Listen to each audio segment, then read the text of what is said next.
नमस्कार मित्र हो. आज आपण माणसाचा जन्म कशासाठी हे पाहणार आहोत. आपण सर्व आत्मे आहोत. आध्यात्मिक प्रगती करण्यासाठी ईश्वर आपल्याला मनुष्य जन्म देतो. प्रत्येक माणसाच्या पूर्वजन्मातील कर्माप्रमाणे प्रत्येक माणसाचा स्वभाव वेगळा असतो. त्याचप्रमाणे अर्थार्जन करण्याचे त्याचे मार्गही भिन्न असतात. आध्यात्मिक प्रगती करणे किंवा ईश्वराच्या जवळ जाणे हेच प्रत्येक आत्म्याचे मनुष्य रूपाने जन्माला येण्यामागचे ध्येय असते.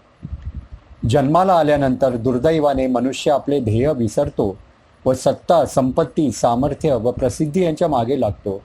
मूळ ध्येय विसरल्या कारणाने शांती व आध्यात्मिक प्रगती श्रीमंताला तसेच गरिबालाही प्राप्त होत नाही. मनुष्य जन्म हा शिकण्यासाठी करता आहे, परोपकारासाठी आहे, प्रगतीसाठी आहे, समाजसेवेसाठी आहे, परमेश्वर प्राप्तीसाठी आहे. आज इतकेच. धन्यवाद.